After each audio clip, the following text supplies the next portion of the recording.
It is Indiana in the Morning, presented, as always, by First Commonwealth Bank here on AM 1160 WCCS and 101.1 FM. It's 7:46 now, 14 minutes away from 8 o'clock. And there's never anything to do around these parts, is there, in the summertime? Just nothing going on ever.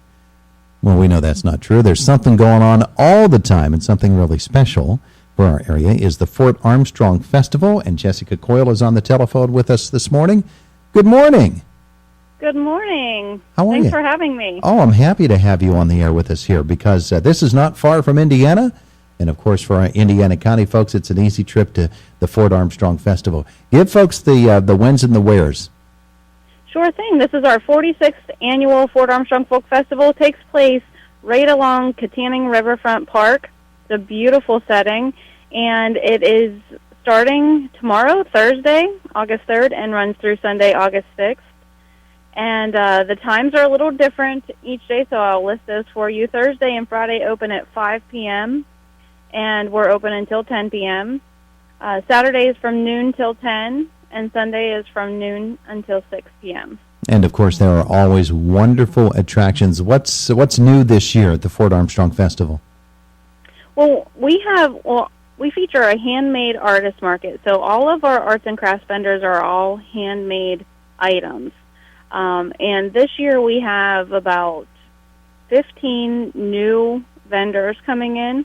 So if you've been here before, don't think that there's nothing for you here that you haven't seen before, because there's always something new going on. Oh, yeah. We also have a ton of entertainment. We have 2 different stages up. One is in St. Paul's Episcopal Churchyard. That's our main stage. And we have another smaller stage. We call it the North Stage. That's centrally located in the festival, and we have constant entertainment on both of those stages. So if you want, I can highlight some of the entertainment happening. Yeah, by all means.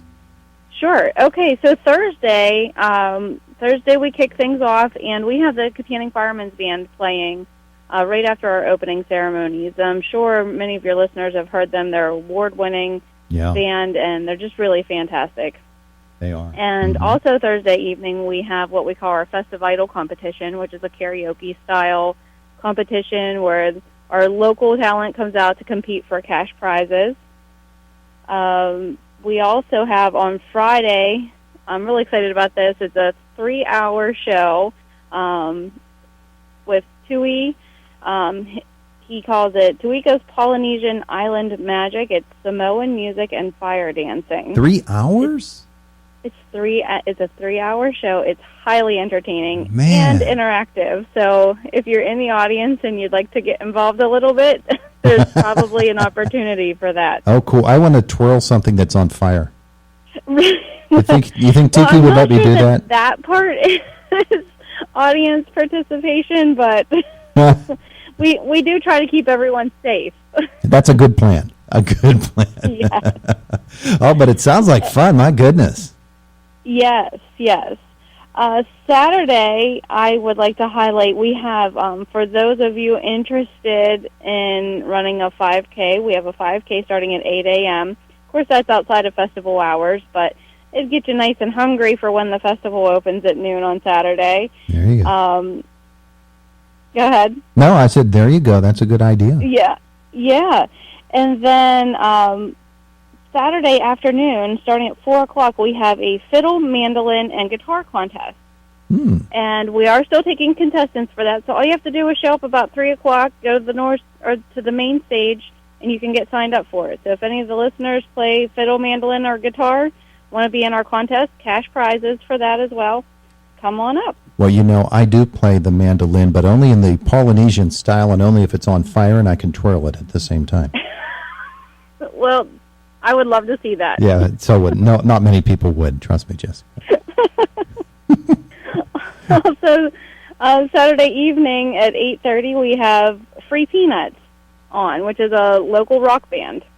Oh, okay. We're I thought you were excited to actually have them as part of the festival this year. I saw Free Peanuts, and I thought you were actually offering Free Peanuts, but it's a concert by a group known as Free Peanuts. I like it. That's right. I know. It gets a little confusing, but Saturday night at 10 o'clock, we are launching fireworks right from the river. They're launched from a barge in the river, so lots of great places to find a great view of the fireworks, so don't miss that at 10 p.m. on Saturday night.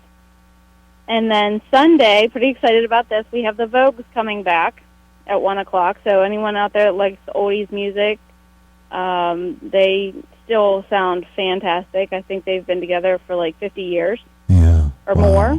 Wow. So fantastic band coming in there at 1 o'clock on Sunday. And then we're wrapping things up on Sunday evening with the Gents on the main stage. Yeah. Which, again, is a local, regional, really, regionally known band that plays a variety of music. Well, when you've got the Vogues coming, you got Indiana's own Sean Moran with them, and it's just fantastic to watch them perform. Perfect. They've been doing it for so long, and wow, you have put together quite the schedule. Now, you run 2 stages, right?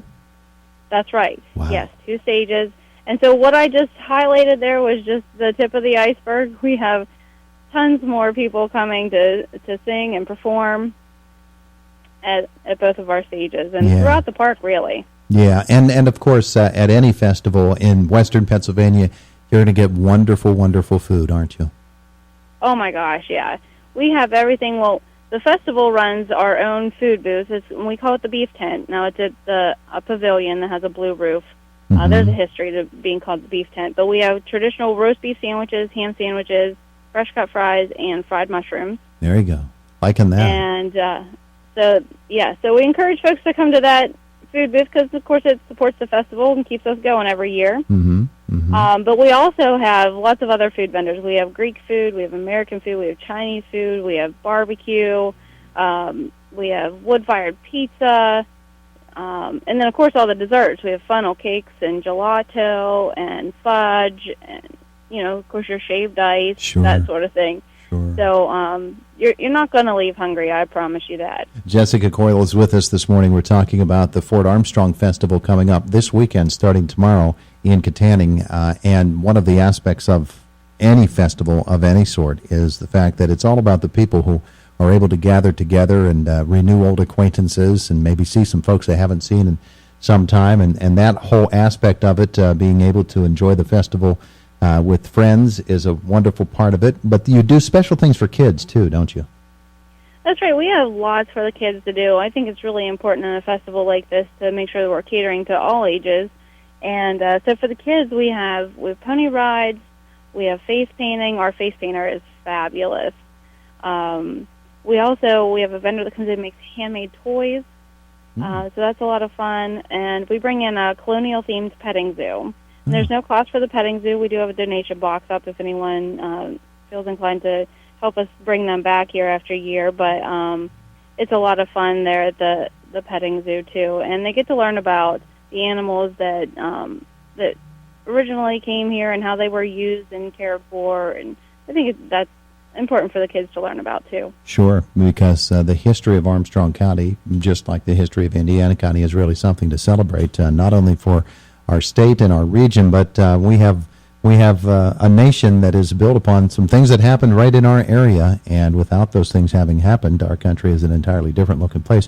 In fact, you have a historical encampment and demonstrations going on, too? We do. The John T. Crawford camp comes in, and they set up here, and so you kind of get a little glimpse back in history of how the encampment was set up. They have a lot of displays and are happy to talk with folks about, life during the Civil War. Yeah. Well, it sounds like just a wonderful festival. It begins tomorrow night, runs all the way through Sunday. Folks, I'm sure you have a Facebook page and a website that folks can go on and check out and get more information, yes?